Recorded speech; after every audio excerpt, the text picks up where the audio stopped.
ഈ തറവാട് കുളം തോണ്ടാൻ ഒരുത്തൻ എത്തിക്കഴിഞ്ഞു. മരിക്കുന്നതിന് 3 മാസം മുന്നേ അത് പുള്ളിക്ക് അസുഖം. അതുവരെ ആള് നന്നായിട്ട് അധ്വാനിച്ച് എന്റെ കൊച്ചിന് ബിസ്ക്കറ്റ് വരെ മേടിച്ചു കൊടുക്കുന്നത്. ആണോ? ഭയങ്കര.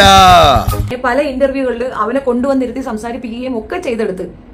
ഞാൻ അങ്ങനെയല്ല, എന്നെ അവർ നോക്കിയിട്ടില്ല. ആ കുടുംബം എന്റെ അച്ഛനെ വെച്ചാണ് ജീവിച്ചത് എന്ന് പരാതി പറഞ്ഞത് ആരാണ്?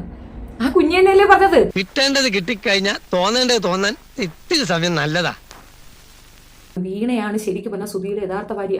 2014 അവർ തമ്മിൽ തെറ്റി. 2015 തന്നെ അവർ വിവാഹമോചനവും വാങ്ങി. ഈ വിവാഹമോചനം വാങ്ങുന്നതിന് മുമ്പ് എന്തുകൊണ്ട് അവർ തെറ്റിയെന്നറിയോ?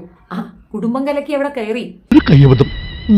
അവമാനിക്കരുത്, ഞാൻ നല്ലൊരു കുടുംബത്തിൽ പറഞ്ഞവനാണ്. നീ നല്ല കുടുംബത്തിൽ പറഞ്ഞു, ഞാൻ പിന്നെ മറ്റേ കുടുംബത്തിൽ പറഞ്ഞാണല്ലോ. കുടുംബം കലക്കിയുമായിട്ടുള്ള വോയിസും വീഡിയോയും ഒക്കെ ആഡിയോയും ഒക്കെ കയ്യോടെ പൊക്കിയതിന്റെ പേരിലാണ് ഇവർ തമ്മിൽ അലച്ചണ്ടയും വഴക്കും ഗുസ്തിയും ഉണ്ടായത്.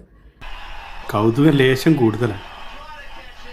മാപ്പാക്കണം. അവന്റെ വിയർപ്പിന്റെ ഗന്ധം കാണുമ്പോൾ സമാധാനമാകും സന്തോഷമാകും എന്ന് പറഞ്ഞ അവള് തന്നെ അത് ഭയങ്കര നാറ്റ എന്ന് പറയുന്ന ടേമിലേക്ക് എത്തിയപ്പോ കൊണ്ടു കൊടുത്തോക്ക് മനസ്സിലായി ഇത് പക്ക ഉടായ്പാണെന്നുള്ളത്. അതൊരബദ്ധമായി പോയി എന്ന് ചില നിലാവുള്ള രാത്രികൾ എനിക്കും തോന്നാറ്. കൊല്ലം ഒന്ന് തികയുന്നതിന് മുമ്പേ വീടൊന്ന് വെച്ച് അവളെ കയ്യിൽ കൊടുത്ത് അവളെ സമാധാനത്തിന്റെ വഴിയിൽ എത്തിച്ചപ്പോ അവിടെ പാട്ടും കൂത്തും നടത്തി അവനെ അപമാനിക്കാവുന്ന എക്സ്ട്രീം ലെവലിൽ അപമാനിച്ചു. ആയിരിക്കുന്ന എന്റെ പെണ്ണുമ്പിള്ളാന്ന് എനിക്ക് തന്നെ ഇപ്പൊ ഡൗട്ടായി.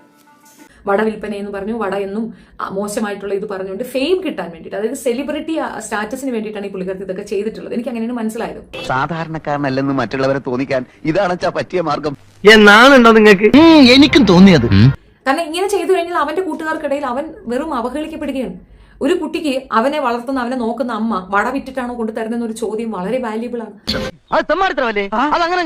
ഈ സബ്സ്ക്രിപ്ഷനിൽ 4 ലക്ഷം രൂപ എന്തോ കിട്ടിയെന്ന് പറയുന്നുണ്ട്. ആ ഒരു തുക അവള് കൊണ്ടുപോയി ഓർഫനേജ് കൊടുക്കുന്നു പറയുന്നു. Super joke.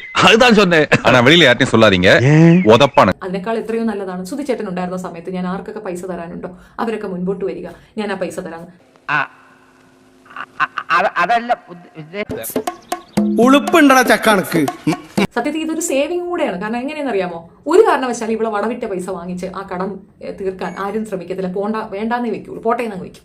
എങ്ങനെയുണ്ട് എന്റെ ബുദ്ധി? ഒത്തിരി പേർക്ക് ക്യാഷ് കൊടുക്കാനുണ്ട്, ഒത്തിരി പേരെ ഇവരിങ്ങനെ പറ്റിച്ചിട്ടുണ്ട്. അത് അയാൾ തന്നെ വീഡിയോ ഇട്ട് അത് ക്ലോസ് ചെയ്യുന്ന ലെവലിലേക്ക് കാര്യങ്ങൾ വന്നിട്ടുണ്ടായിരുന്നു. എന്തുകൊണ്ട് ആ പണങ്ങൾ കൊടുത്തുകൂടാ? എന്തുകൊണ്ട് അത് സോൾവ് ചെയ്തുകൂടാ? അതൊരു ചോദ്യം. അതൊന്നും എനിക്കറിയാൻ മേല. ഇങ്ങനെ എന്തെങ്കിലുമൊക്കെ പറയുമ്പോഴേ എന്റെ മനസ്സിനൊരു സന്തോഷം ഉണ്ടാവുള്ളൂ. ഞാൻ എന്റെ സന്തോഷം നോക്കിയാ പോരെ. അതിന് പകരം ഇങ്ങനെ ഈ ഒരു ടൈമിലേക്ക് പോകുന്ന എന്തിനെന്നറിയാമോ? ആളുകളുടെ കണ്ണിൽ പൊടിയിടാനാണ്. അതായത് അവിടെ ഇവിടെയൊക്കെ ഇരുന്ന് കുരയ്ക്കുന്നവര് അത്യാവശ്യം കോടതികളിൽ പോയിരുന്ന് കുരച്ചോളും. അതിനുള്ള വഴി ഞാൻ ആക്കി വെച്ചിട്ടുമുണ്ട്. എന്റെ ഉദ്ദേശങ്ങളൊന്നും പഴയതുപോലെ ഫലിക്കുന്നില്ലല്ലോ. ഞങ്ങൾ അങ്ങ് ഇറങ്ങട്ടെ. ആയിക്കോട്ടെ, സന്തോഷായി.